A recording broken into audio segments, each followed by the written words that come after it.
सिंदूर कौन सा है, ये सब पता है। लेकिन इस भारत भूमि की 39 लाख एकड़ भूमि को इस्लामिक जिहादियों ने खामोशी से ले लिया। और 2013 में संसद के अंदर आपकी गिनती 113 थी, 123 थी। और जब उस वक्त वोट पड़ रहे थे, संसद में बहस हो रही थी, तो किसी ने गरेबान नहीं पकड़ा हिंदुओं के ठेकेदारों का कि भाई आप बैठे हुए थे, यह कानून बन रहा था, तो आप न संसद में बोले न संसद के बाहर बोले। हर गली में 4 मंदिर, हर गली में 5 संगठन, जगह जगह सन्यासी, करोड़ों लोग हैं हमारे यहां। लेकिन किसी के जबान से सार्वजनिक जीवन में एक वर्ड निकला कि ये क्या हो गया, ये ऐसा कानून बन सकता है? क्योंकि हमारे अपने निजी स्वार्थ हैं, वो स्वार्थ राष्ट्र से बड़े हैं। जब उन स्वार्थों से पूरी होगी तब कभी राष्ट्र की बात करेंगे, चलते पड़ते। संसद में 2013 में जब वक्फ कानून के अंदर अमेंडमेंट हो रहा था, इसलिए आप जो हैदराबाद का जोकर है, आप उसको कुछ भी कह सकते हैं, लेकिन अपनी कौम के लिए चोरी डकैती सब कुछ करता है। अकेला होने के बाद अंदर भी बोलता है, बाहर भी बोलता है। एक ऐसा नेता बताइए जिसने पार्टी लाइन, वो नाराज ना हो जाए, टिकट ना कट जाए, मंत्रालय ना मिलेगा, इस बीमारी से समाज ग्रस्त है हमारे यहां। 2013 में वक्फ कानून के अंदर एक अमेंडमेंट किया गया, और वो अमेंडमेंट किसी दुनिया के कानून में हो ही नहीं सकता। एक नॉर्मल और एक सभ्य समाज में तो सोचा ही नहीं जा सकता, लेकिन हो गया। बता दीजिए मुझे, इतने लोग सुबह से शाम तक जो भारत माता की जय कहते घूम रहे हैं, जो आजकल मोदी को बहुत ज्ञान दे रहे हैं कि मोदी को क्या करना चाहिए, कैसे करना चाहिए, ये करना चाहिए, वो करना चाहिए। चवन्नी छाप कभी मोहल्ले का चुनाव नहीं लड़े और मोदी को ज्ञान देते हैं, रोज ज्ञान देते हैं, नई नई परिभाषा लाते हैं, कभी जाति की परिभाषा लाते हैं, कभी इस्लाम के बगैर हिंदू अधूरा, ये भी कहते हैं, सब कुछ चल रहा है। उन्होंने बताया कि जिनका काम था कि कम से कम संसद में जो हुआ था तो बाहर के लोगों को बता दें कि संसद में कानून ऐसा बन गया है। नहीं, उन्हें क्यों बोल रहे हैं? आज ठेका लेके घूम रहे हैं। संसद में वक्फ कानून में सेक्शन 40 जोड़ा गया, और ये सेक्शन 40 क्या था, 13 से लेके 25 तक याद नहीं आया सबको। और ये जो फ्रॉड है, जो दुनिया को काला कोट पहन के डराते हैं, ये दुनिया के सबसे बड़े मक्कार फ्रॉड है। ये समझते हैं कि उन्होंने काला कोट पहन लिया तो उनको ज्ञान है, इनकी पोल खुलेगी तो दुनिया में जूते मारेंगे, हर एक को डराएंगे कंटेम्प्ट ऑफ कोर्ट से। ये भगवान से ऊपर लोग हैं क्या, जो कुछ भी बकवास करते हैं, अपनी औकात का पता नहीं। स्टेटस इनका सिर्फ लोकसभा के स्पीकर के बराबर है, लेकिन राष्ट्रपति और उपराष्ट्रपति को उपदेश दे रहे हैं,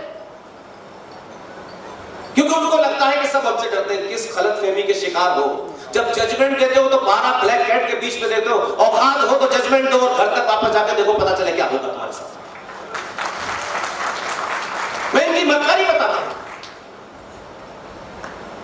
ज्ञान दिया मंदिरों के ऊपर कि साहब ये ऐसा नहीं हो सकता, वैसा नहीं हो सकता। शबरीमला में क्या होना चाहिए, नहीं होना चाहिए, ये बताएंगे। जब एक पिटीशन डाली गई कि जेंडर जस्टिस की बड़ी आपको चिंता है कि महिलाएं और पुरुषों का बराबरी के अधिकार है, घर में पता नहीं अधिकार वो मिलता भी है कि नहीं मिलता उन्हें, लेकिन देश में बांट रहे क्या, और जेंडर जस्टिस होना चाहिए, इसे फला मंदिर में ऐसा नहीं हो रहा, फला मंदिर में ऐसा नहीं हो रहा। हमारे एक साथी ने पिटीशन डाली कि साहब सबरीमला के अंदर तो जेंडर जस्टिस की आपको चिंता है, तो वहां तो जेंडर जस्टिस पे आप रोज सवाल खड़े कर रहे हैं, रोज सरकार से सवाल पूछ रहे हैं, क्या कभी मस्जिद में भी जेंडर जस्टिस की बात की? तो बोले no no no no no no, उस पे आप बात मत करिए। काले कोट पहन करके हमारे टैक्स के पैसे आपको तनख्वाह मिलती है, आपकी औकात नहीं है कि मस्जिद में जेंडर जस्टिस की बात करें। जिस दिन करेंगे सड़क पे इनजस्टिस हो जाएगा आपके साथ में। हम चुप रहते हैं, सुन लेते हैं, सब समाज है, हमारे यहाँ गर्दन तन से जुदा नहीं होती है, तो इसलिए तुम हमको कायर और बेवकूफ समझ रहे हो। तुम उपराष्ट्रपति को ज्ञान दे दो, भारत के संविधान के हिसाब से राष्ट्रपति उपराष्ट्रपति को आप कोई डायरेक्शन नहीं दे सकते। आप इतने बड़े चोर हैं कि दिल्ली के अंदर एक जज, उसके घर से करोड़ों रुपया निकलता है, आग लग जाती है, पूरा दुनिया गंगा नाच देखती है, और उस आदमी को आप एक लाइन नहीं बोलते, उसका ट्रांसफर कर देते हो, तुम सब चोर हो। ताली बजाने से या ताली न बजाने से कंटेम्प्ट कोर्ट नहीं होगा, चिंता मत कीजिए, होगा मुझ पे होगा, आपके नहीं होगा। चौराहे चौराहे सड़क सड़क भारत में ये जो युद्ध है, ये युद्ध भारत को आजाद कराने के लिए नहीं है, ये भारत की खोई हुई सनातन सभ्यता की पुनर्स्थापना का दौर है। इसमें हर एक को खड़ा होना चाहिए। अगर सच में मन में ये बात है, कोई और एजेंडा है कि इसके कारण टिकट मिल जाए, मेरी जाति को मिल जाए, मेरे लोगों को मिल जाए, मैं ये खा लूं, मेरे ये कब्जे में, अगर ये है तो फिर आपके साथ जो हो रहा है वो सही हो रहा है। एक भी इंस्टीट्यूशन हमारा ईमानदार नहीं है, एक भी इंस्टीट्यूशन है जो इंस्टीट्यूशन सरकार के कब्जे में नहीं है, हम उसमें कितने बेईमान हैं। अगर अपने गरिमान में झांकिए, मठों में और मंदिरों में, अभी आपने प्रयागराज के अंदर इतना बड़ा कुंभ देखा,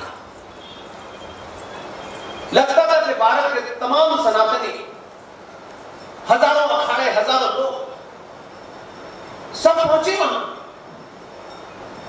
जिन्होंने जीवन से संन्यास ले लिया है, इस राष्ट्र के लिए बहुत सारे काम कर रहे हैं, आस्था के लिए काम कर रहे हैं। एक दिन ऐसा नहीं हुआ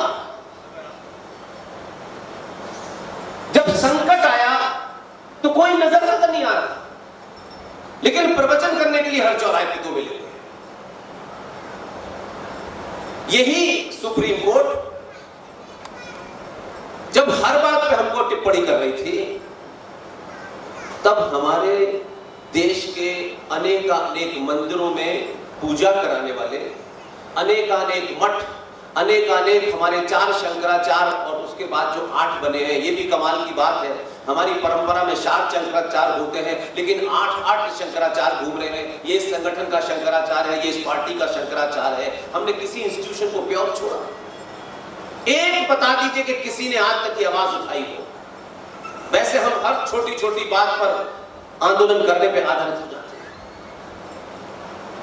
पूछे लोग सड़क पर निकल करके, ये सिर्फ मेरा या डॉक्टर मोहन गुप्ता का या वाजपेयी साहब का या आदित्य का या आनंद शर्मा साहब का काम नहीं है। इनका काम है कि जो इस काम में लगे हैं, उनको हम जैसे लोगों को बुलाते हैं, अपने घर से खाना खिलाते हैं, अपनी जेब से पैसा खर्च करते हैं और हमको बोलने का मौका देते हैं। इन्होंने अपना कार्य चुन लिया है, इन्होंने हम यही कर सकते हैं, ये कर रहे हैं। क्या किसी ने इस मुद्दे को उठाया? कौन लोग हैं जो आपको इन मुद्दों को उठाने से रोकते हैं? किसकी दुकान से डरते हैं? हम किसी संगठन के आप सदस्य हो सकते हैं, संगठन बनते बिगड़ते रहते हैं। ये ध्यान रखिएगा, जीवन एक बार मिलता है, रोज रोज नहीं मिलता है। इस जीवन को किसी के भरोसे, किसी की लालच में, इससे मिल जाएगा, उससे मिल जाएगा, मर मर के मत जीजिए। इसलिए मैंने कल्याण सिंह जैसे महान आत्मा से ये बात शुरू की थी। हमारे ही समाज में कोई खरबपति आदमी नहीं था, एक साधारण से परिवार के आदमी थे। उनका घर, उनका गांव बहुत बार गया हूं, मुझे निजी तौर पे जानते भी थे। हमने समाज में कल्याण सिंह नहीं पैदा किए, हमने चाटुकार पैदा किए और बहादुरों के बीच में छुरा भोंकने वाले पैदा किए। इसलिए वो मुद्दे जिससे पूरे समाज का उत्थान होगा, वो मुद्दा जिससे अगले 100 साल तक आपको कोई हिला नहीं पाएगा, उन मुद्दों को छुआ नहीं हमने। ऐसे मुद्दों से लोगों को क्यों बताना है? क्योंकि हमारी चोरी की दुकान उससे चल रही है। तो चंद लोगों की दुकानों के लिए 84 करोड़ हिंदुओं का इस्तेमाल नहीं हो सकता।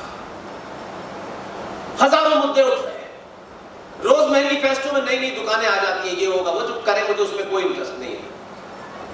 मेरा इंटरेस्ट इस बात में है कि क्यों नहीं इस देश में एक ऐसा मुद्दा जिसमें कोई गैर संवैधानिक बात नहीं है, जिसमें कोई सड़क पर उतर के वायलेंस करने की बात नहीं है, क्या हम इस मुद्दे को समाज में खड़ा करते और समाज को ये बताते कि ये मुद्दा किसी एक का, दो का, किसी जाति का, अगड़े का, पिछड़े का नहीं है, लेकिन ऐसी चीजों पे प्रवचन देने वाले पूरे देश में घूम रहे हैं, लेकिन ये बातें नहीं बोलते, क्योंकि उनका भी स्वार्थ यह है कि जब तक ये समाज चुप रहेगा तब तक हमारी दुकान चलेगी। जब भारत का संविधान सबके लिए बराबर है, वो गरीब से गरीब आदमी के लिए भी है और बड़े से बड़े आदमी के लिए है, सबके अधिकार बराबर हैं, तो ये सवाल हमको पूछना चाहिए था अपनों से कि भाई जब सभी बराबर है, सबके अधिकार बराबर है, अमीर से, अमीर से, जाति से, इसमें कहीं कोई भेदभाव नहीं है, तो फिर इस देश में मुसलमानों की मज़ारों पे चढ़ने वाला पैसा, गुरुद्वारों पे चढ़ने वाला पैसा, चर्चों पे चढ़ने वाला आस्था का पैसा सरकार छूती नहीं है, लेकिन भारत के मठ मंदिरों पे चढ़ने वाले पैसे को सरकार ले जाती है। और न पंडित जी बोलते हैं, न मठ के लोग